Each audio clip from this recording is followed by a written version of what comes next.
देखिए इधर डाइसैकेराइड्स पे आ गए थे और हमने बोला था हमें 3 डाइसैकेराइड्स याद करने हैं, सुक्रोज, माल्टोज एंड लेक्टोज, जिसको मिल्क शुगर भी कहते थे। और इस सुक्रोज को आप केन शुगर भी कहते हैं, सिंपली शुगर भी कहते हैं। अगर आप हाइड्रोलिसिस कर रहे हैं तो हमने कहा था ये डाइसैकेराइड्स हैं। डाइसैकेराइड्स उनको कहते थे which on hydrolysis gives 2 monosaccharides. तो 2 मोनोसैकेराइड कौन है? तो मैंने नंबर 2 में बात क्या की थी, ग्लूकोज तो तीनों में ही है। दूसरी इंपॉर्टेंट बात क्या है कि ग्लूकोज के साथ कौन, तो ग्लूकोज के साथ कौन के नाम पर सुक्रोज का हाइड्रोलिसिस हमने इन्वर्जन ऑफ शुगर के नाम पे पढ़ा था और वहां मिलता था ग्लूकोज और फ्रक्टोज। बाकी दो का कैसे याद रखें, तो लैक्टोज वर्ड और गैलेक्टोज वर्ड रिलेटिव हुए या नहीं? बिल्कुल। देखो इसमें भी लैक्टोज आ रहा है, बस ये बचा। फिर ये बचा के नाम पे मुझे इतना याद रहता था कि कोई एक था जिसमें जिसमें दोनों ग्लूकोज ही होते थे, तो इसका मतलब ये हो रहा होगा। इतनी मामूली सी बात से काम हो जाता था। अब ये जो ग्लूकोज और फ्रक्टोज है, जब ये जुड़े होंगे एक दूसरे से क्या बनाने के लिए, सुक्रोज, तो किसके थ्रू जुड़े होंगे? बोलो। क्वेश्चन है तो फेवरेट इनका, how are alpha amino acids linked with each other, how are monosaccharide units linked with each other. तो अल्फा अमीनो एसिड्स के केस में तो पेप्टाइड बॉन्ड, और मोनोसैकेराइड्स के केस में ग्लाइकोसाइडिक लिंकेज। अजीब सी फोटो दिख रही है, ये कौन है? Glycosidic linkage. तो monosaccharide units are linked through glycosidic linkage. तो अब ये है मुझे थोड़ी सी इसमें गहराई में और क्या याद रखना, ऑब्जेक्टिव क्वेश्चन भी वो इसमें से बहुत बढ़िया बढ़िया से डिजाइन कर सकता है। डाइसैकेराइड की डेफिनेशन हम कर चुके थे, दोबारा टाइम खराब करने से कोई फायदा नहीं, सीधा सुक्रोज पे आते हैं। सुक्रोज से हमें ग्लूकोज फ्रक्टोज मिलता है, कर लिया। अब मुझे याद क्या रखना है, एक बात तो याद रखनी है कि लिंकेज जो है वो C1 और C2 में है। C1 C2 कौन?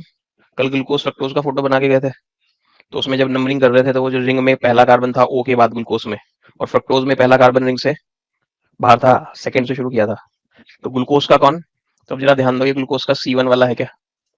का OH था सचमुच में, और ये फ्रक्टोज का 1 वाला देखो रिंग के बाहर था, 2 वाले पे यहाँ कौन था? OH। तो इनमें से कौन निकल गया? वाटर। और वाटर निकलने के बाद क्या बन गया? ये कहानी बन गई इस लिंकेज का नाम। उल्टा सोच के भी आप देख सकते हो क्या, कि अगर मैं इस ग्लाइकोसाइडिक लिंकेज को हाइड्रोलाइज करूं यानी काटूं, इधर क्या दूं और एक साइड क्या दूं, तो ये क्या बन गया? H और OH। और इधर भी क्या बन गया? CH2H और OH। क्लियर हो गया? तो क्या रट के जाना है मुझे सुक्रोज के नाम पे? C1 and C2। तो मुझे अपने आप ध्यान रहेगा, पहले क्या लिखा करता हूं मैं हमेशा? ग्लूकोज। तो C1 ग्लूकोज का और C2। अब ध्यान दो, ग्लूकोज में जब हमने रिंग वाला स्ट्रक्चर बनाया था तो C1 वाला कार्बन ही रिंग स्ट्रक्चर से पहले एल्डिहाइड वाला कार्बन था, और फ्रक्टोज में 2 वाला कार्बन कीटोन वाला कार्बन था। अब ये 1 और 2 से जुड़ गए, 1 और, तो ये वाला सीन बन गया, याद है? अब ये भी फ्री नहीं, और इसलिए sucrose is non reducing sugar. अब इसमें जरा सी ये बात और याद रखनी थी, सुक्रोज इज नॉन रिड्यूसिंग तो हो गया, दूसरी बात क्या याद रखनी थी? Sucrose is dextrorotatory. ये क्या मतलब है? तो जब आप हाइड्रोलिसिस ऑफ शुगर वाला किस्सा पढ़े थे, तो इस हाइड्रोलिसिस ऑफ शुगर का नाम इन्वर्जन ऑफ शुगर भी था। तो इन्वर्जन क्यों था? क्योंकि सुक्रोज जब अकेला पानी में घुला है तो वो कैसा होता है? डेक्स्ट्रोटेटरी, यानी वो प्लेन पोलराइज लाइट को राइट में रोटेट करता है। ग्लूकोज जो बनता है वो डेक्स्ट्रोटेटरी होता है, फ्रक्टोज जो बनता है वो लेवोरोटेटरी होता है। और ओवरऑल जो मिक्सचर बनता है, उस मिक्सचर में क्या है? 1:1 में है। रेशियो का साइन मैंने गलत जगह लगा दिया, 1:1 में है, 1:1। तो अगर इन दोनों की रोटेशन मान लो ये डी है तो +50 है सपोज, और इसकी -50, तो फिर तो मामला जीरो जाता। लेकिन हमने कहा पूरा मिक्सचर एज अ होल लेवो है, तो इसका मतलब दोनों के मॉलिक्यूल्स का नंबर भी बराबर है, फिर भी लेवो है। इसका मतलब फ्रक्टोज की रोटेशन, माइनस वाली रोटेशन ज्यादा है प्लस वाली से, हाँ या नहीं? मान लीजिए ये कह रहा है 100 मॉलिक्यूल्स कह रहे हैं +50 डिग्री घूमो, और 100 मॉलिक्यूल्स कह रहे हैं -90 डिग्री घूमो, तो फिर तो नेट -40 घूम जाएगा। पेपर में आई तो कभी नहीं है। डेक्स्ट्रोटेटरी ग्लूकोज दिख गया, लेवोरेटरी फ्रक्टोज दिख गया। फ्रक्टोज का रोटेशन -92.4 होता है ग्लूकोज का, तो ओवरऑल रोटेशन क्या होगा? तो द मिक्सचर इज तो 4 बातें याद रखनी है मुझे, sucrose is dextrorotatory, glucose is dextrorotatory, fructose is laevorotatory, and equimolar mixture of glucose and fructose, जिसे हम इनवर्ट शुगर भी कहते हैं, इज लेवोरेटरी। और इस पूरे मिक्सचर को जो लेवोरेटरी है, इस पूरे मिक्सचर को आप इनवर्ट शुगर भी कहते हैं। तो equimolar mixture of glucose and fructose is called invert sugar. बोलिए हो गया क्या? और इस रिएक्शन का, इस प्रोसेस का नाम इन्वर्जन ऑफ शुगर। माल्टोज में कौन था? ग्लूकोज और ग्लूकोज ही था। तो माल्टोज में C1 of one glucose and C4 of another glucose. तो मुझे यहाँ क्या याद रखना? C1 and C4। उसमें क्या था? C1 and C2। तो ऐसे करके भी रट्टा मारेंगे जी, सुक्रोज 12, माल्टोज 14। C1 भी किसका होना? ग्लूकोज का ही। C4 भी किसका होना? अब जरा ध्यान दो, C1 वाला कार्बन तो एल्डिहाइड वाला कार्बन है बेसिकली, और C4 वाला कार्बन एल्डिहाइड वाला कार्बन नहीं है, तो ऐसा सीन हुआ गया, C1 वाला मर गया, C4 वाला एल्डिहाइडिक C4 से जुड़ा तो इसका C1 वाला जिंदा रह गया और इसका C1 वाला मर गया, तो इसलिए इट इज रिड्यूसिंग शुगर, इसलिए इट इज। फोटो याद होगी नहीं, बनाने को आ गई भी तो होनी नहीं, बस मेरे को याद आ जाए कि C1 of one glucose and C4 of another glucose. Lactose को मिल्क शुगर भी कहते थे, कल भी बात हुई थी। अब लेक्टोज में अभी पढ़ा किस किसका है, ग्लूकोज एंड गैलेक्टोज। अब ग्लूकोज एंड गैलेक्टोज के नाम पे यहाँ पे देखो, पहले ग्लूकोज बोल रहे थे, बाद में गैलेक्टोज, लेकिन यहाँ ट्विस्ट है, तो यहाँ पे भी कौन है, C1 एंड C4। तो मैं ऐसे याद रखूं क्या, C4 C1, मेरा काम ज्यादा बढ़िया होगा, क्योंकि पहले किस्से में C1 और C2, तो C1 ग्लूकोज का, C2 फ्रक्टोज का। दूसरे किस्से में C1 C4, C1 ग्लूकोज का, C4 ग्लूकोज का। तीसरे किस्से में C41 याद रखूं तो C4 ग्लूकोज का और C1 गैलेक्टोज का।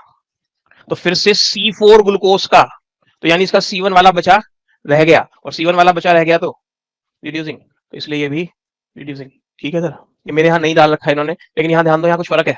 बोलो सर 41 का फंडा क्लियर हो गया कि नहीं, बोलिए। तो एक को मुझे याद रखना C12, दूसरे को याद रखना C14 और तीसरे को याद रखना C41, खत्म। पॉलीसैकेराइड्स कहते थे which on hydrolysis gives large number. 3 example क्या याद किए थे, starch, cellulose, glycogen. Starch is a polymer of alpha D glucose, cellulose is a polymer of, पहला बेसिक डिफरेंस, क्योंकि ये भी क्वेश्चन है थ्योरी में डालते हैं, what is the difference between starch and cellulose. जो वो ग्लाइकोसाइडिक लिंकेज के थ्रू ही जुड़े होंगे ग्लूकोज के मॉलिक्यूल्स या नहीं। पहली important line, starch is main storage polysaccharide, तो बोला था प्लांट्स जो हैं वो स्टार्च बना बना के अपने अंदर, और उसे हम खाते हैं, फिर आलू चावल गेहूं वगैरह में क्या कर रहे हैं, प्लांट्स स्टार्च बना बना के स्टोर कर रहे हैं, फिर उसे हम, इसलिए इसने बोला most important dietary source for human beings. कहाँ मिलता है, cereals, roots, tubers, vegetables, polymer of alpha glucose. अब इसमें दो किस्से खास क्या होते थे कि इसमें दो चीजें, एक अमाइलोज, एक अमाइलोपेक्टिन। अमाइलोज के लिए क्या कहता था, linear polymer of alpha D glucose, dot को क्या कह दूं मैं, डॉट कौन है, अल्फा डी ग्लूकोज, तो ये कौन है, अमाइलोज। और अमाइलोपेक्टिन कौन था, branch polymer of alpha D glucose, इसका नाम अमाइलोपेक्टिन, इसका नाम अमाइलोपेक्टिन। कोई दिक्कत। अब अमाइलोज और अमाइलोपेक्टिन के बारे में क्या बातें ध्यान रखनी थी कि अमाइलोज जो है that is 15 to 20% in starch, तो ये 15 to 20 है तो कितना हो गया, 85 to 80, आया नहीं, ऐसे नहीं लिखना था, 80 to 85। ये लीनियर है और ये ब्रांच है, तो पानी में कौन घुल जा रहा होगा, लीनियर वाला पार्ट पानी में घुला जा रहा होगा, ब्रांच वाला पार्ट पानी में नहीं घुल रहा होगा, तो ये वाला हिस्सा वाटर सॉल्युबल और ये वाला हिस्सा वाटर इनसॉल्युबल। तो याद हमने कभी बात की थी स्टार्च सोल की, कुछ लोगों के स्कूल में भी बनवाया गया होगा starch sol, colloidal solution of starch. तो स्टार्च आसानी से पानी में घुल जाता है, फिर तो वो ट्रू सॉल्यूशन का एग्जांपल होता। कोलाइडल सॉल्यूशन वर्ड यूज करना है, इसका मतलब वहाँ हेट्रोजीनियस मिक्सचर है। तो ये सारी टर्म्स इंपॉर्टेंट है, छोटी छोटी सी बात है, वो आपको याद रहनी चाहिए पेपर वाले दिन, किसी भी बात पे क्वेश्चन है। Long unbranch chain 200 to 1000 units, किसमें, ग्लूकोज में।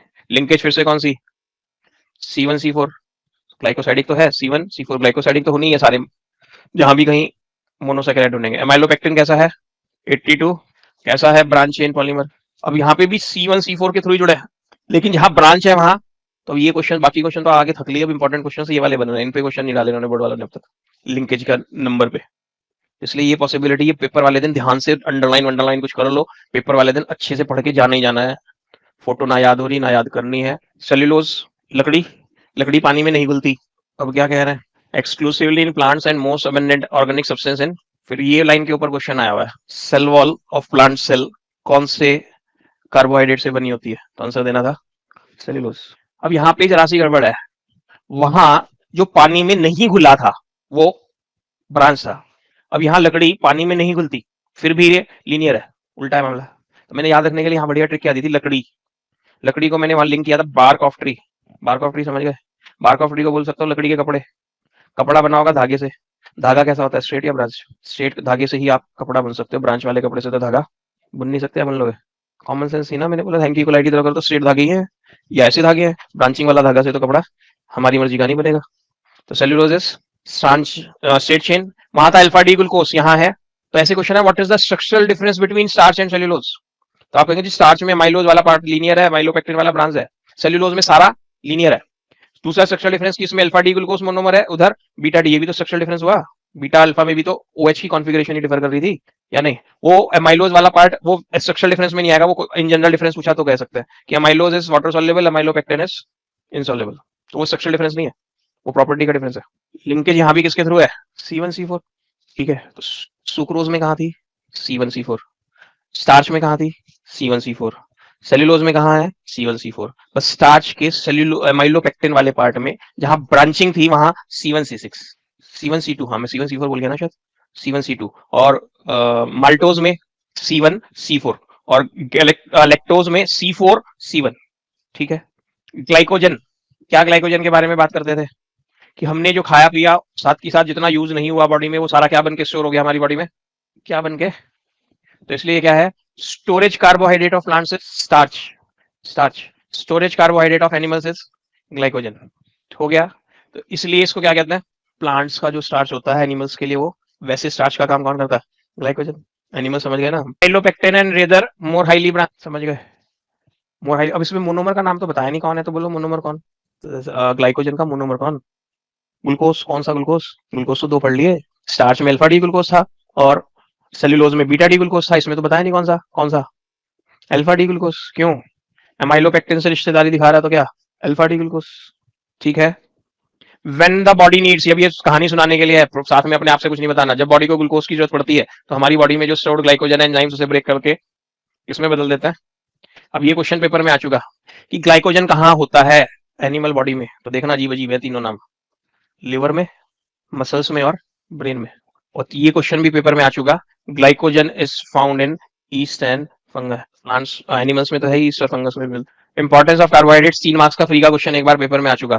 क्या तय हुआ था? आदमी को सबसे पहले क्या चाहिए जिंदा रहने के लिए? अरे सबसे पहले क्या चाहिए? फूड, या नहीं? फूड के बाद रोटी कपड़ा और मकान, नहीं सुना? शेल्टर। जब इन तीनों का जुगाड़ हो जाए, जुगाड़ करा, फिर इसका जुगाड़ करा, फिर इसका जुगाड़ करा, हिंदुस्तान वर्ल्ड की थर्ड लार्जेस्ट इकोनॉमी बनने वाला है। तो अब क्या होगा? अब ड्रिंक, कौन से ड्रिंक? Alcoholic drinks. आदमी नशा करना शुरू करेगा, पैसा बहुत आ गया। फिर उसके बाद बीमार होगा, तो बीमार होने के बाद दवाइयों का फैशन शुरू होगा और ज्यादा। तो इस कहानी से मुझे सारे देखो यूजेस याद हो गए। फूड के नाम पे बोल दूं, स्टार्च, उसी से तो पेट भर रहा था सबसे ज्यादा। तो स्टार्च जो है वो कार्बोहाइड्रेट है जो main dietary source of human beings है। और फिर ग्लूकोज भी खाते हैं हम, ग्रेप्स के थ्रू भी ग्लूकोज खाते हैं, बीमार होने पे वैसे भी वीकनेस ग्लूकोज ही खाते हैं। तो वो सब किसमें आ गया? फूड में। फिर लकड़ी, कॉटन, एक ही बात हुई क्या? पेड़ पे तो उगती है कॉटन भी, तो वो भी क्या है? लकड़ी का ही, सेल्यूलोज का ही फॉर्म है। लिनन जो है वो भी सेल्यूलोज का ही फॉर्म है, तो वो क्या हो गई? क्लोथिंग। नहीं। उसके बाद शेल्टर के नाम पे सीमेंट मत याद करना, झोपड़ी याद करना। तो झोपड़ी किससे बनी? लकड़ी, घास फूस से, तो वो भी क्या?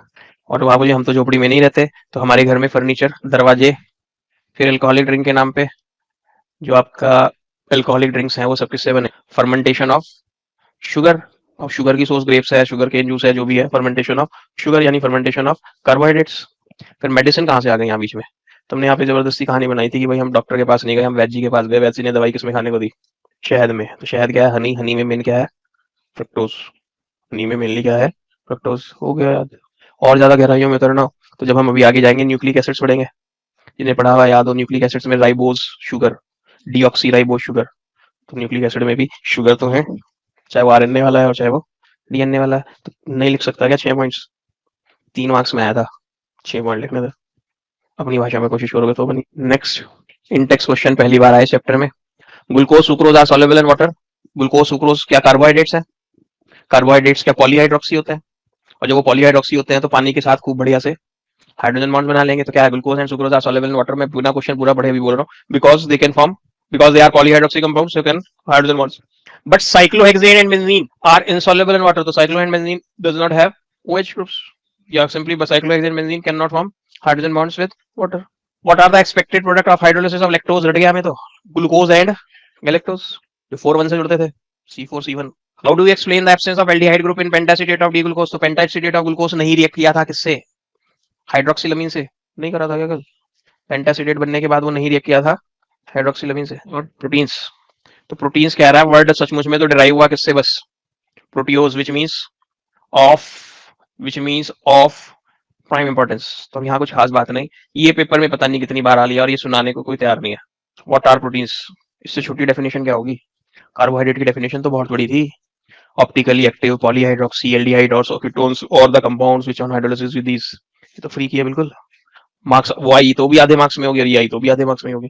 तो polymers of alpha amino acid है तो इसकी चाबी अटक गई भी। अल्फा अमीनो एसिड समझाओ कौन होता। तो अल्फा अमीनो एसिड में क्या समझाना कि CH पर एक R, एक COOH और एक NH। तो अल्फा अमीनो एसिड्स में पहली बात कार्बोक्सिलिक ग्रुप है।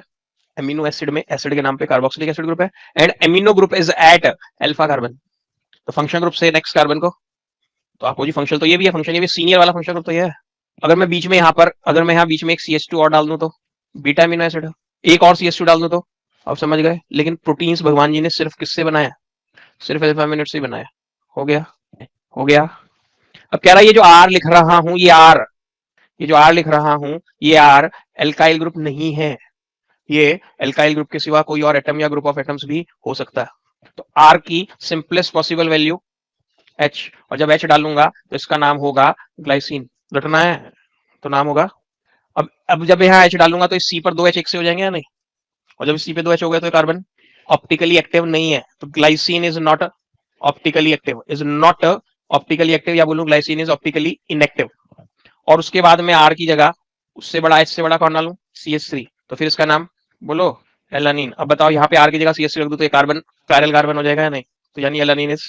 आगे जाके अभी अंडरलाइन करेंगे, फिलहाल सुनते हैं यही। उसने बोला इसकी फोटो बनानी है जैसे जब आपने DL कॉन्फ़िगरेशन देना था मोनोसेकेराइड्स में तो आपने मोस्ट ऑक्सीडाइज कार्बन को टॉप पे रखा था। तो अब इसको भी अगर DL वाला कॉन्फ़िगरेशन देना है तो कब दे पाओगे? जब आप मोस्ट ऑक्सीडाइज को टॉप पे रखते हुए लॉन्गेस्ट चेन लेके आओगे। तो लॉन्गेस्ट चेन जब मैं ले आया तो ये बने, देखो सोच के, इस C पे कौन है? एक H और एक NH2। तो ये मैंने इधर NH2 और इधर H, तो वहां H और OH होता था। तो OH अगर राइट पे था तो D। अब यहाँ OH की जगह किसने ले लिया? तो NH2 अगर राइट में है तो it is D alpha amino acid, और ये NH2 इधर हो जाए और H उधर हो जाए तो L अमीनो एसिड। हो गया। दो अल्फा अमीनो एसिड भी याद हो गए मुझे, ग्लाइसिन और एलानिन। इससे अगला हमने रटा हुआ वेलिन और उससे अगला हमने रटा हुआ ल्यूसीन। इनमें आसान वाले कौन?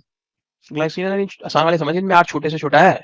तो आसान वाला मेरी बॉडी बना लेती है, और बना लेती है तो फिर वो मेरी डाइट में हो या ना हो, इसलिए वो क्या होंगे? Non essential amino acids. मुश्किल वाले मेरी बॉडी को बनाने में मुश्किल आ रही है तो वो मेरी बॉडी नहीं बना पा रही, मेरी बॉडी नहीं बना पा रही, लेकिन मेरी बॉडी को चाहिए तो वो मेरी डाइट में होने चाहिए। और जब वो मेरी डाइट में जरूर होने चाहिए तो वो कम से कम 10 बार आया हुआ क्वेश्चन है अकेला।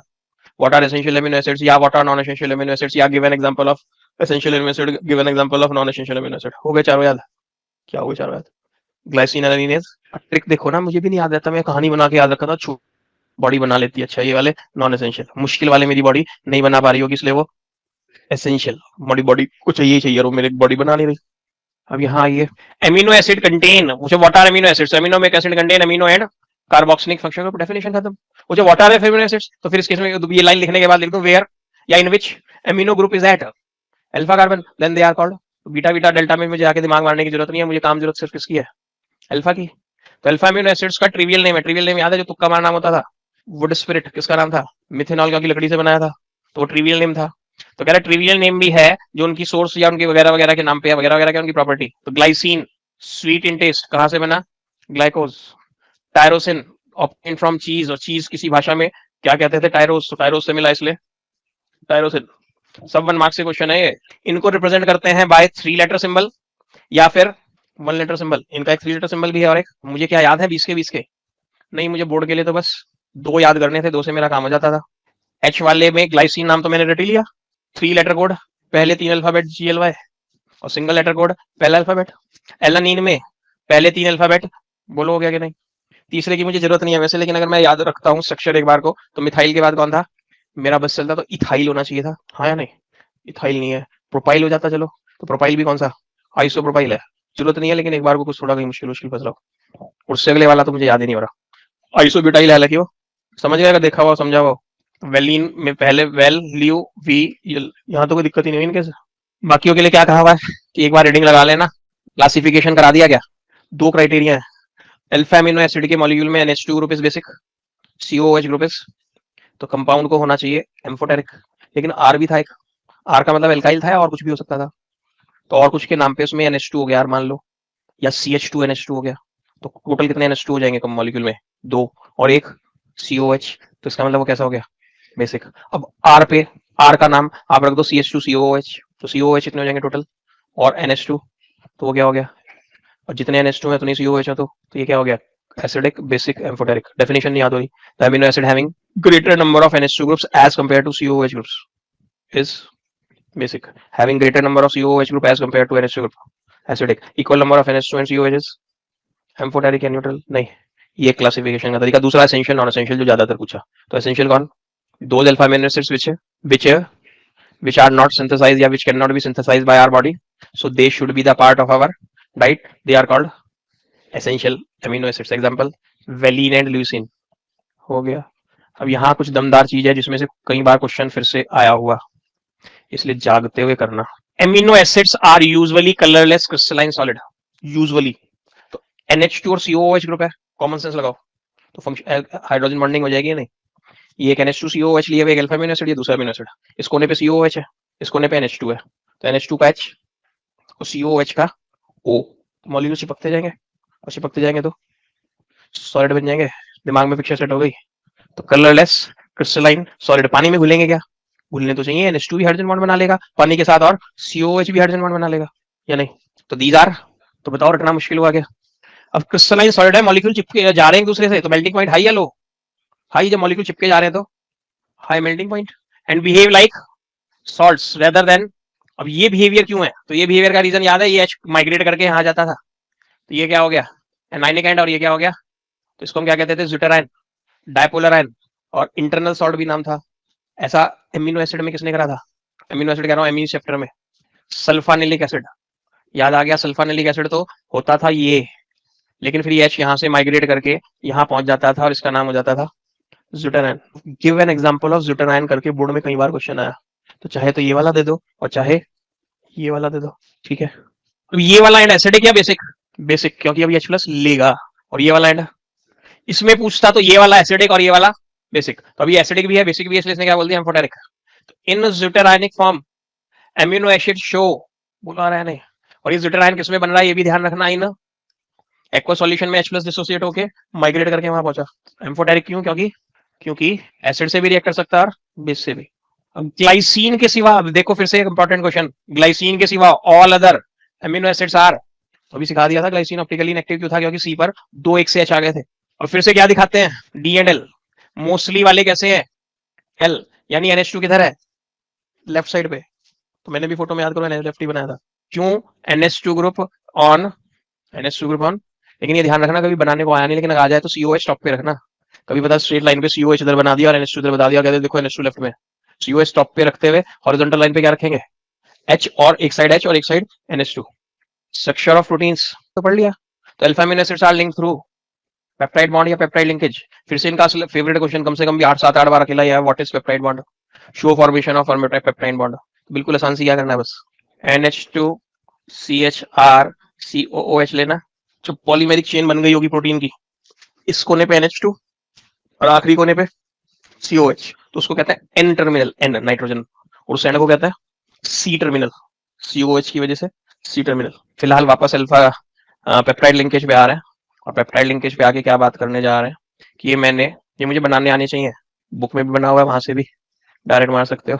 तो ये मैंने प्लस लगाना है, फिर एरो दिखाना, पेप्टाइड लिंकेज अगर की शो इट्स फॉर्मेशन, ये क्या H और क्या बना दिया इसी में, इसका तो गया OH और इसका गया H, तो ये O भी यहाँ है क्या सचमुच में, यहाँ से कौन गया OH, और दूसरी तरह से देख लो ये क्या था NH2, वापस बना दिए, इसका क्या गया उसका क्या गया H, और ये दोनों आपस में जुड़ गए, इस लिंकेज का नाम पेप्टाइड बॉन्ड। सचमुच में अगर ऑर्गेनिक पढ़ी है तो CONH2 ग्रुप होता तो हेमाइड, हेमाइड, CONH2 में N का एक H हटके कुछ लग जाए तो प्राइमरी अमाइड, दोनों H हटके कुछ लग जाए तो सेकेंडरी अमाइड, याद आया।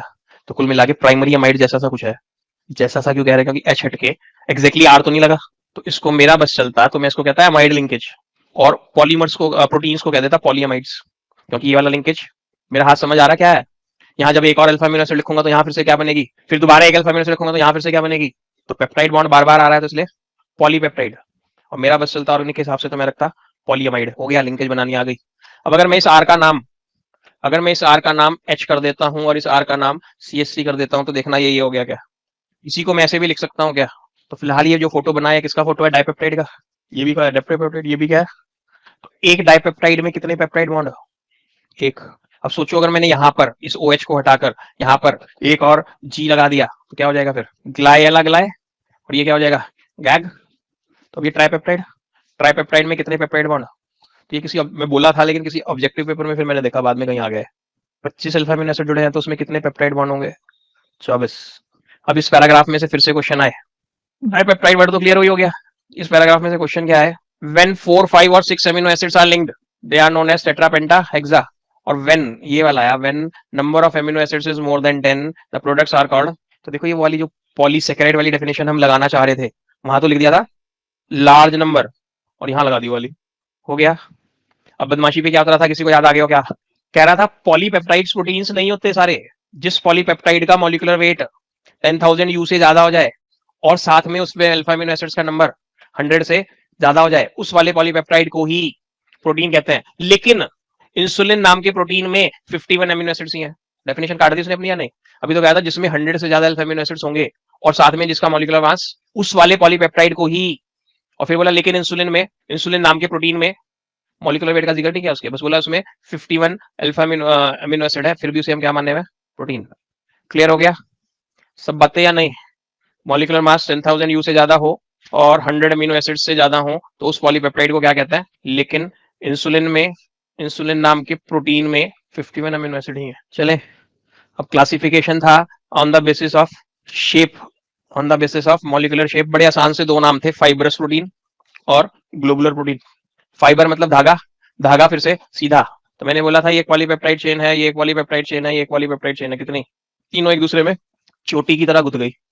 तो when polypeptide chain run parallel to each other, और गुथ गई मतलब एंड आर हेल्ड थ्रू कौन से बॉन्ड? एक पॉलीपेप्टाइड चेन और दूसरी पॉलीपेप्टाइड बॉन्ड। तो एक पॉलीपेप्टाइड चेन के एमिनो एसिड्स के बीच में दो रस्सियों को आपस में बांधा। तो किससे बांधा? धागे से, सुतली से। धागा सुतली कौन हमारे यहाँ? Hydrogen bond. Polypeptide chain run parallel held together bye hydrogen bonds. साथ में आप और जो बोलना चाहो दो चार कि जायनिक बॉन्ड भी बन गए हैं बीच में, डाइसल्फाइड लिंकेज भी बन गई है बीच में, ये वो, लेकिन मेनली कौन? तो ये सुतली जैसी शक्ल में आ जाएगी। अब तीन धागे आपस में गूंथ दिए तो रस्सी जैसी शक्ल में आ गई। अब तो स्ट्रेंथ पहले से। तो हमारे बाल, जो एक बाल है लग रहा है एक चेन, नहीं, उस बाल के अंदर कई सारी पॉलीपेप्टाइड चेन एक दूसरे में। तीन तो मैंने छोटी सी रिजेम्बलेंस दे दी, छोटी में मैंने देखी तीन ही होती है तो सिर्फ इसलिए तीन नहीं, तो एक बाल में कई सारी पॉलीपेप्टाइड चेन जो एक दूसरे से स्ट्रांगली हेल्ड है, इसलिए एक बाल अपने आप में एक फाइबर की इंप्रेशन दे रहा है। तो polypeptide chain run parallel and held together bye hydrogen bonds and fibre like structure बन गया। मेरे बाल पानी में नहीं घुले थे, वहां से मुझे याद हो गया कि fibrous protein are insoluble in water. Example कौन थे? हेयर में केराटिन, मसल्स में मायोसिन। हेयर्स में केराटिन, ये भी आया है पेपर में, ऑब्जेक्टिव पेपर में आया था। तो ऑब्जेक्टिव क्वेश्चन बोर्ड में भी आए थे, आने शुरू हो गए ना, उनमें से आया था एक में केराटिन पे है। तो केराटिन प्रेजेंट है हेयर में। तो वूल भी शीप का हेयर है और सिल्क भी कुकून का हेयर जैसा ही है। हेयर नहीं है सचमुच में लेकिन हेयर जैसा ही है। और मायोसिन प्रेजेंट है। तो मसल भी हमसे शुरू होता है, मायोसिन भी हमसे शुरू होता है। ये मुझे यहाँ से याद आ जाता। हो गया। अब कहेगा ग्लोबुलर प्रोटीन। तो मैंने एक पॉलीपेप्टाइड चेन ली, स्फेरिकल शेप में लपेट दिया। तो स्फेरिकल शेप में लपेट दिया तो क्या बन गया अपने आप में? ग्लोब। ग्लोब को क्या दिया? Globular shape. अब ये क्यों लिपटा रह गया? तो यहाँ पे बीच बीच में कौन बन गए जिस वजह से वो गोला खुल नहीं रहा। तो मेरे ब्लड में किसी ने ब्लड टेस्ट कराया हो, एल्ब्यूमिन। तो एल्ब्यूमिन मेरे ब्लड में है, ब्लड में है तो गुलाबा होगा। और वो किसका एग्जांपल है? ग्लोबुलर प्रोटीन का। इसका मतलब सॉल्युबल है। इतना तो याद है ना, एक सॉल्युबल है, इनसॉल्युबल है। बाल नहीं खुले थे यानी फाइब्रस वाला, तो इसका मतलब ग्लोबुलर वाला सॉल्युबल होगा। ग्लोबुलर के एग्जांपल मुझे याद रखने थे। तो इंसुलिन क्या ब्लड में घुला है? तो इंसुलिन भी क्या होना चाहिए मेरे हिसाब से? क्या होना चाहिए? ग्लोबुलर होना चाहिए। वो तो शायद उसने दिया हुआ नहीं है। फिलहाल तो क्या बोलना है? Chain of polypeptide chain. Language याद करके जाना, नहीं तो उड़ जाओगे। कॉइल अराउंड टू गिव, तो लैंग्वेज रट के जाना, coil around two give. Usually दिया इसने इंसुलिन एंड एल्ब्यूमिन। तो ये भी कहीं आया हुआ है। ग्लोबुलर प्रोटीन के एग्जांपल इनमें से कौन है? नीचे ऑप्शन छपे थे। इंसुलिन तो वहां था नहीं, एल्ब्यूमिन दिए थे और तीन नाम और दिए थे। अभी ये तो था on the basis of molecular shape. अभी फाइब्रस और ग्लोबुलर का जो क्लासिफिकेशन था वो तो था on the basis of molecular shape. अब अगला क्लासिफिकेशन है कि structure and shape of proteins can be studied at 4 different levels. तो पहला क्या? Primary, secondary, tertiary, quaternary. चार नाम है सिंपल से, प्राइमरी, सेकेंडरी, क्वार्टररी। अब इनके ऊपर कोई से एक पे आता है क्वेश्चन, चारों एक साथ नहीं आते। अल्फा अमीनो एसिड से एक दूसरे से जुड़े थे थ्रू पेप्टाइड बॉन्ड। कौन सा अमीनो एसिड के बाद कौन सा अमीनो एसिड है? कितने अमीनो एसिड हो सकते हैं प्रोटीन में? कितनी तरह के, कितने नहीं बोलना चाहिए था, कितनी तरह के, 20 तरह के। अभी तो बोला था 20 अल्फा अमीनो एसिड्स है टेबल में, तो 20 हो सकते हैं। और किसी प्रोटीन में कितने अल्फा अमीनो एसिड हो सकते हैं? कितने भी कितने हो भी। सकते हैं। अगर मैं इसकी बात पकड़ के रखूं तो सचमुच में मुझे बोलना चाहिए था 100 से ज्यादा होना, कितने भी हो सकते हैं। लेकिन इंसुलिन ने वाली बात भी काट दी। तो फिलहाल मैं मोटे तौर पे बोल दूं प्रोटीन में कितने भी अल्फा अमीनो एसिड्स हो सकते हैं, लेकिन कितनी तरह के हो सकते हैं? 20 तरह के। तो 20 तरह के में किसके बाद कौन है? कोई रूल नहीं है। रूल इस सेंस में है लेकिन कि अगर मैं इंसुलिन मॉलिक्यूल लूं तो हम सबके इंसुलिन में 51 अमीनो एसिड्स ही मिलेंगे। वही वाले मिलेंगे जो मेरे में है, वही तो, या आपके वाले अलग होंगे, मेरे वाले अलग होंगे? एक ही होंगे। और उनका जो सीक्वेंस है वो भी एक ही होगा। अगर सीक्वेंस में जरा सा भी कहीं चेंज है, वो इंसुलिन नहीं रहा, वो ब्लड शुगर कंट्रोल नहीं कर पाएगा। The specific sequence in which alpha amino acids are linked, किसके थ्रू? Peptide bond is called primary structure of protein. तो जब हम आगे जाके प्रोटीन डीनेचर करेंगे तो प्राइमरी स्ट्रक्चर डिस्टर्ब हो जाएगा या नहीं? तीन मैडम ने तो कह दिया नो यस सर। सर। मैंने नहीं नो बोला, सर। इन्होंने गलत बोला। डीनेचरेशन ऑफ प्रोटीन कैसे करा था हमने? सबसे आसान एग्जांपल, दूध में नींबू निचोड़ के, दूध में नींबू निचोड़ के। दूसरा एग्जांपल, एग को बॉईल करके। अब भी नहीं आता? कर्डलिंग ऑफ मिल्क, दूध का दही बनाना था, नींबू निचोड़ने वाला तो नहीं था एग्जैक्टली। तो अब सोचो प्राइमरी स्ट्रक्चर डिस्टर्ब हो गया होगा या नहीं? प्राइमरी स्ट्रक्चर कब डिस्टर्ब होगा? पेप्टाइड बॉन्ड टूट जाए और एक उधर जाके इधर, उधर वाला अमीनो एसिड जाके उधर लग गया, उधर वाला, तो ऐसा करने के लिए पेप्टाइड बॉन्ड तोड़ने पड़ेंगे या नहीं? पेप्टाइड बॉन्ड कैसे बॉन्ड है? कोवेलेंट बॉन्ड है या आयनिक है? क्या है? कोवेलेंट बॉन्ड तोड़ना आसान काम है? टूट गया तो, टूट गया तो प्रोटीन ही नहीं रहेगा। इनमें कॉइलिंग हुई हुई है। यहाँ कौन थे याद हो? अगर ये हाइड्रोजन बॉन्ड टूट गया तो ऐसा हो जाएगा या नहीं? तो क्या होगा? प्रोटीन तो वही रहा, प्रोटीन तो वही रहा, उसकी फिजिकल प्रॉपर्टीज में चेंज आ गया हो सकता। प्राइमरी स्ट्रक्चर डिस्टर्ब नहीं होता। कौन डिस्टर्ब होता? सेकेंडरी स्ट्रक्चर डिस्टर्ब हो सकता है, टर्शियरी डिस्टर्ब हो सकता है, क्वाटरनरी डिस्टर्ब हो सकता है। लेकिन अगर प्राइमरी डिस्टर्ब हो गया तो फिर तो वहां केमिकल रिएक्शन ही हो गई है, जिसमें अल्फा अमीनो एसिड्स एक दूसरे से जुदा हो गए हैं और फिर वो प्रोटीन नहीं है। इंपॉर्टेंट क्वेश्चन है, ड्यूरिंग डीनेचरेशन कौन सा स्ट्रक्चर डिस्टर्ब नहीं होता? प्राइमरी। क्यों नहीं होता? क्योंकि वो तो स्ट्रॉन्ग कोवेलेंट बॉन्ड्स हैं। या कौन सा स्ट्रक्चर डिस्टर्ब हो जाता है? तो सेकेंडरी, टर्शियरी, क्वाटरनरी डिस्टर्ब हो सकता है। डीनेचर यही बता रहे हैं, डीनेचरेशन में पेप्टाइड बॉन्ड पे कोई फर्क नहीं पड़ता। प्राइमरी स्ट्रक्चर की डेफिनेशन याद हो गई? बोलो सोच के देखो, इसे बिना देखे। The specific sequence in which alpha amino acids are linked is called. अब ये डेफिनेशन में लिख के आने की जरूरत नहीं है, लेकिन any single change in the sequence, एक भी अमीनो एसिड आपने आगे पीछे लगा दिया तो प्रोटीन विल, या it will be a different protein with different properties. Change in this primary structure, that is the sequence of creates. ये डेफिनेशन में नहीं देना है, कोई और क्वेश्चन का आंसर बन सकता है लेकिन डेफिनेशन में नहीं। सेकेंडरी स्ट्रक्चर क्या था? रेफर्स टू, अभी मुझे यानी what do you mean by secondary structure protein, तो आपने लिखा refers to the shape in which long polypeptide chain exist, बस इतनी सी बात। रेफर्स टू द, खूब बढ़िया गाने गाए हुए, घर के खंबे के चारों तरफ लपेट दी थी हमने झालर, और फिर उनके बीच में क्या मार दिए थे? मैक्सिमम पॉसिबल हाइड्रोजन बॉन्ड्स, जिसका नाम रखा था अल्फा हेलिक्स। कौन सा रूल लगाया था? राइट हैंड थंब रूल या लेफ्ट हैंड थंब रूल? कि थंब की डायरेक्शन से किस डायरेक्शन में चेन को लेके बढ़ना, और फिंगर की डायरेक्शन में लपेटते हुए। याद आया? क्या कहा था इसमें? मैक्सिमम पॉसिबल हाइड्रोजन बॉन्ड्स बन गए होते हैं, उसे क्या करने के लिए? स्टेबलाइज करने के लिए। हाइड्रोजन बॉन्ड कहाँ बने हैं? यहाँ तो सीओ और ये एनएच। पेप्टाइड बॉन्ड में कहीं सीओ निकले, कहीं एनएच निकले, वो वाले। फाइब्रस प्रोटीन और अल्फा हेलिक्स एक ही बात नहीं है। कई सारे अल्फा हेलिक्स आपस में लपेट दिए तो क्या बना? Fibrous protein. अल्फा हेलिक्स तो सिंगल चेन है, और फाइब्रस प्रोटीन में कई सारी पॉलीपेप्टाइड चेन है। ये फोटो ऐसे तो बनेगी नहीं, इतनी तो बना सकते हो, अगर बनानी पड़ जाए कभी। बनानी नहीं पड़ी कभी, लेकिन बनानी पड़ जाए। तो अल्फा हेलिक्स किसी की लैंग्वेज मुझे लिखनी आई क्या? ये जरूरत नहीं है। दी स्ट्रक्चर आ गई due to regular folding of element, most common polypeptide chain forms all the possible hydrogen bonds by twisting into right hand screw. बोलिए आगे क्या? ये अल्फा हेलिक्स में लिख के आना, साथ में फोटो ऐसी बनाओ कहीं ना कहीं अगर आ जाए तो। ये हाइड्रोजन बॉन्ड सीओ एनएच ना याद रहे तो बड़े बड़ा सा बना के वैसे दूसरे किसी कलर के पेंसिल से ऐसे बना दो। एक सर कह रहे हैं वाला एक बार और बता दो। ये मेरे घर में एक पिलर है, खंबा है। मैंने एक रील, रील तो जानते हो, धागा वाली रील, यूट्यूब वाली नहीं, तो रील धागा लेके इसको लपेटना शुरू किया ऐसे, और अपना हाथ मेरा नीचे से ऊपर की तरफ बढ़ रहा है क्या? तो मैं ये किस्सा बना दूं क्या? फिंगर्स क्या बता रही है? धागा किस डायरेक्शन में रोटेट करना। थंब क्या बता रहा है? कि रोटेट करते हुए किधर की तरफ जाना। तो लपेट दिया मैंने, तो ये बन गया। आपको लग रहा है कि जी यहाँ पे जो सर फोटो बना रहे हैं या दूसरी बना रहे हैं, तो ऐसे समझ लो। बीच में कौन है? सचमुच में एक पिलर है, जो पिलर मैंने बाद में हटा दिया, और यहाँ क्या बना दिए? ऑल पॉसिबल हाइड्रोजन बॉन्ड्स, जिससे कि ये कोलैप्स ना करे। जहां से जहां तक जी मैं जोड़ दो। अब अगला क्या होता था इसी में? Beta pleated sheets. तो बीटा प्लेटेड शीट में हिंदी में कहानी क्या सुनाई थी? कि polypeptide chains are stretch to maximum length. Hindi में बोला था वो झालर जो उलझी हुई थी उन्हें सुलझा के लंबे से लंबा कर लिया। एंड देन लेड, बिछाई को क्या बोला था? Laid, L A D, laid, side by side, and held together by, बीच बीच में क्या मारे थे? धागे। तो हेल्ड टुगेदर बाय, तो this gives appearance of pleated sheets. सलवट पड़ी हुई चादर, चादर नहीं बोला था, क्या बोला था? कर्टेन। तो this gives impression of pleated sheets of drapery. This is called beta pleated structure. आ गया, लैंग्वेज समझ आ गई? तो देखना ये लिखिएगा इसने कि बीटा प्लेटेड में क्या कह रहा है। All peptide chains are stretched out to nearly maximum extension and then laid side by side which are held together by structure resembles beta pleated folds of drapery therefore called. यहां खत्म हुआ secondary structure. Tertiary structure आया तो क्या बना था? Further folding of secondary structure gives rise to refers to the shape in which polypeptide chain exists. Tertiary structure में क्या लिखना? Further folding of secondary structure gives rise to tertiary structure। बना रहे हैं ना बुद्धू? What do you mean by tertiary structure of protein? क्या लिखना? Further folding of secondary structure gives rise to tertiary structure। Example types कौन पढ़ लिया? टाइप्स कौन? फाइब्रस प्रोटीन और ग्लोबुलर प्रोटीन। अब देखो आपके डाउट अपने आप क्लियर हो गया नहीं हो गया? अल्फा हेलिक्स अलग बात, अल्फा हेलिक्स नाम का एक स्प्रिंग लिया मैंने, उस स्प्रिंग का गोला बना दिया तो क्या बन गया वो? Globular protein. अल्फा हेलिक्स नाम का एक स्प्रिंग मैंने हुक लगा के छत पे टांगा था, उसके बराबर में एक और स्प्रिंग टांगा था, फिर एक तीसरा स्प्रिंग उसी हुक से, सेम हुक से, और फिर उन्हें आपस में बांध दिया था तो क्या बन गया था? आया याद? अब चले तो देखो क्या लिख रहा है टर्शियरी में। टर्शियरी स्ट्रक्चर ऑफ प्रोटीन्स, मैंने फर्दर फोल्डिंग बोल दिया, represents overall folding of polypeptide chain, यहां दे दिया देखो इसने वो further folding of the secondary structure. दो है कौन? तो यहाँ पे ये पैराग्राफ ब्रेक करना था, मैंने आपसे कहा था बुक वाले से गलती हुई है, सिंपल उधार नहीं करा, यहाँ पैराग्राफ ब्रेक करना था इसे। अब ये क्वेश्चन एक्सरसाइज में भी है, बोर्ड में भी आया। Main forces which stabilize the primary structure को तो कौन स्टेबलाइज कर रहा है? Peptide bond. सेकेंडरी और टर्शियरी को कौन कर रहा है? मेनली तो हाइड्रोजन बॉन्ड। सेकेंडरी में भी हाइड्रोजन बॉन्ड बने, और लेकिन साथ में और कौन?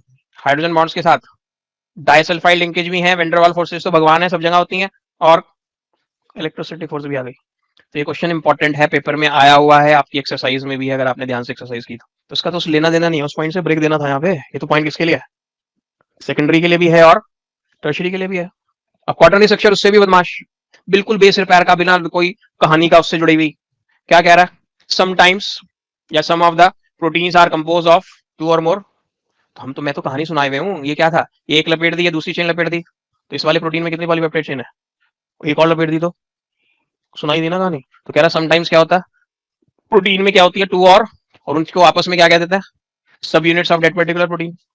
तो special arrangement of the sub units with respect to each other is known. तो स्पेस में वो दोनों एक दूसरे से किस रिस्पेक्ट में है, कैसे समझा वो भी नहीं पाया, बस इसने इंग्लिश लिख के छोड़ दिया। तो क्वाटरनरी आ जाए तो सबसे मुश्किल है मेरे हिसाब से लिख पाना, घटा हुआ होगा तो लिखा जा रहा, वरना नहीं। बाकी दो में तो लिंक बना लोगे, तीनों में, प्राइमरी सेकेंडरी टर्शियरी में। हो गया सर? बढ़ू? फोटो बनाने के लिए आ नहीं रही, आई तो बनाई हुई है क्या? अलग अलग रंग के बल्ब थे, अलग अलग रंग के बल्ब थे, तो क्या था? बल्ब का अलग अलग सीक्वेंस। ये और ये दोनों, ये एक ही बनाई इसने, इसके साथ में से ये भी बनानी चाहिए थी साथ में, कौन सी? तो ये हो जाएगा ना, मैं गलत बना गया, ये तो अल्फा हेलिक्स, और वो ये साथ में बना दूं ऐसे करके, बोलो क्या? ये दूसरे कलर से बनाना, ये क्या हो गई? बीटा प्लेटेड शीट्स जो उसने यहाँ नहीं बनाई। ये क्या हो गया? फर्दर फोल्डिंग, यानी ये टर्शियरी स्ट्रक्चर। ठीक है, टर्शियरी स्ट्रक्चर में उसने फाइब्रस और ग्लोबुलर सेपरेट नहीं करे, और ये तो पता ही नहीं क्या हो गया, कई सारे हेलिक्स एक दूसरे में मिले जुले से हैं। तो हमने भी ये कहा था कि एक से ज्यादा पॉलीपेप्टाइड चेन एक दूसरे में कैसे उलझी हुई है, उसको उलझने के तरीके को उसका क्वार्टर सेक्शन कहते हैं। फोटो नहीं आई ना बनानी। Protein in its natural state performing it's biological activities, protein in its natural state performing its biological state, protein in its stable state is called, is said to be in its native state। जो जहां का रहने वाला है, बिल्कुल शांति sugar Zahra, तो वो था वहां का नेटिव, तो वो प्रोटीन था नेटिव स्टेट। लेकिन अगर आपने उसमें कुछ फिजिकल या केमिकल चेंज कर दिया, फिजिकल के नाम पे हीट बॉयल, केमिकल के नाम पे पीएच चेंज, देन दिस में lead to its denaturation. During denaturation quaternary tertiary secondary section में अंडरगो में get disturbed but primary remains intact. आ गया? sometimes this denaturation is reversible and sometimes it is irreversible। ठीक है, दूध की दही बन गई तो बन गई, वापस दूध नहीं बन रहा। एग एक बार बॉयल होकर एग यॉक बन गया तो वापस एग यॉक नहीं बन रहा। तो मेरे एग्जांपल जो दिए थे इसने सिर्फ कौन से दिए थे? इरिवर्सिबल वाले। तो यहाँ से भी क्वेश्चन आ चुका, पिछले से पिछले साल के पेपर में भी आया था डीनेचुरेशन के ऊपर। Protein found in biological system with unique 3D structure and biological activity said to be native protein। मुझे याद करके जाना है what is native protein। when native form, protein in native form is subjected to physical change like change in temperature or chemical change like, क्या हुआ? Hydrogen bonds are disturbed. तो hydrogen bond disturb होते ही गोला, globule खुल जाएगा, helix अनकॉइल हो जाएगा, बीच हाइड्रोजन बॉन्ड उठते सीधा हो गया था नहीं, and protein loses it's called. अब वो लाइन आएगी कि कौन डिस्टर्ब हुए, क्वार्टरनरी वर्ड भी यूज नहीं करेगा, सिर्फ सेकेंडरी और टर्शियरी करेगा। ड्यूरिंग डीनेचुरेशन कौन डिस्टर्ब हुए? During denaturation secondary and tertiary structure destroyed but primary remains, ये प्राइमरी आईटी वाला है, remains intact. Important question. Example कौन? कोगुलेशन ऑफ एगाइट ऑन बॉइलिंग, और दूसरा curdling of milk. In text question, the melting point and solubility in water of amino acids are generally higher than that of, क्या जवाब? Melting point due to strong intermolecular hydrogen bonding or solubility in water due to hydrogen bonding with water. और ये this is not in case of hello acid, समझ गए? HF, HCl, HBr, HI, hello acids. Where does water present in egg go after boiling? बेतु का question था, तो मैंने भी बेतु का बना दी थी। हमें तो पता है बॉइल करने से बाद इनिशिएशन हो गया, चेंज अनफोल्ड अनकॉइल कुछ हो गई, तो कह दू it gets trapped between denatured protein molecules या डीनेचर्ड पॉलीपेप्टाइड चेन्स। एंजाइम सिर्फ 4 वर्ड्स की डेफिनेशन क्या थी? These are biocatalyst. 4 marks line word की डेफिनेशन थी, दीज आर बायोकैटलिस्ट। बोलो और क्या सुनाना था? मोस्ट ऑफ देम आर, मेरी तरफ देख के केमिकल क्लासिफिकेशन क्या था? Most of them are globular proteins. Enzymes कहाँ चलते हैं? खून में चलते हैं। और खून में कौन चलते थे? सॉल्युबल जो होंगे। Most of them are, example enzyme का invertase hydrolysis of sugar, sucrase भी कह सकते हैं। यूरिया को हाइड्रोलाइज करने वाला यूरिएज, तो क्या कहेगा जी? एज ए जनरली एंजाइम जिस सबस्ट्रेट, सबस्ट्रेट याद है रिएक्टेंट को सबस्ट्रेट भी कहते थे ऑर्गेनिक में। एंजाइम जिस सबस्ट्रेट पे काम कर रहा है उसके नाम में एज लगा के उसका नाम, सुक्रोज पे कर रहा है तो सुक्रेज, यूरिया पे कर रहा है तो यूरिएज, कोई वो रिडॉक्स रिएक्शन को कैटालाइज कर रहा है तो ऑक्सीडो रिडक्टेज। रिडॉक्स में क्या होता है? ऑक्सीडेशन और रिडक्शन, तो oxido reductase if it is catalysing any redox reaction. नहीं आप भी करते क्या है? रिएक्शन फास्ट कर रहे हैं तो समझ आ गया बायोकैटलिस्ट केमिस्ट्री क्या है। कैटलिस्ट की केमिस्ट्री तो वहां भी यही थी, यहाँ भी यही है। They decreases the activation energy, they and they are much more efficient than catalyst. Inversion of sugar, hydrolysis of sugar, मैच प्लस से भी करा सकता हूँ, acid HCl dilute HCl dilute H2SO4, और मैं इन्वर्टेज से भी करा सकता हूँ। तो इन्वर्टेज से hydrolysis of sugar many times fast होगा as compare to H plus से। तो इसका मतलब इनकी एफिशिएंसी, इसका मतलब ये एक्टिवेशन एनर्जी ज्यादा ही कम कर देता है, हाँ कि नहीं? कहानी क्या थी कि जो हमारे खाना खाया जो 4 घंटे में डाइजेस्ट हो जाता है वो कितने साल में डाइजेस्ट होता? 100 साल में। अगर हमारी बॉडी में डाइजेस्टिव एंजाइम्स नहीं होते, मैं 4 घंटे और 100 घंटे नहीं बोला है, 4 घंटे और 100 साल बोला है, 100 साल का काम। तो ये क्या दिखाने के लिए? High efficiency of enzymes.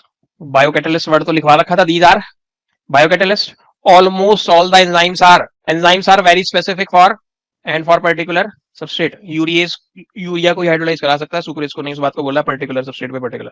Generally named after the, छोड़ो, जब हाइड्रोलाइज माल्टोज को करना है तो मल्टेज, तो पढ़ लिया माल्टोज के हाइड्रोलिसिस, मल्टेज करा के क्या दिया था? 2 ग्लूकोज, और वो वाला भी दे सकते हो सुक्रेज इन्वर्टेज वाला, ठीक है। और एक वर्ड इसने ये भी दे रखा है ऑक्सीडो रिडक्टेज, जो आज तक कभी आया नहीं, एज लगा देते हैं जी, ठीक है। मैकेनिज्म क्या है? बहुत कम क्वांटिटी में चाहिए होता है, बहुत सारा चाहिए होता है। भाई हमारे हमारी बॉडी में 200 400 500 किलो तो एंजाइम, 200 400 500 किलो का तो हम नहीं है, 200 500 ग्राम एंजाइम है, नहीं मिलीग्राम माइक्रोग्राम में जाके होते होंगे कहीं एंजाइम्स। तो needed only in small quantities, similar action, similar to, कैसे? रिड्यूस द, एग्जांपल रट सकते हो तो रट लेना। Activation energy of acid hydrolyse, जब H+ डाला तो कितनी एक्टिवेशन एनर्जी है? 6.22। लेकिन अगर आपने activation energy is only 2.15 when hydrolyse with sucrase. Value याद रहे तो ठीक है, नहीं याद रहे तो बस इतना कीजिए, इनकी एक्टिवेशन एनर्जी केमिकल कैटलिस्ट से भी कम कर देते हैं। मैकेनिज्म कह रहा है यूनिट 5 में है, यूनिट 5 कोर्स में नहीं है। नमस्ते, बढ़िया हो गया। एंजाइम बॉडी में बनते हैं, बाहर से आता है, बॉडी खुद भी बनाती है, और शायद कुछ बाहर से भी आता है, वो बायोलॉजी वाले जाने, मुझे नहीं बाहर का पता, लेकिन हाँ बॉडी खुद भी बनाती है, ठीक है।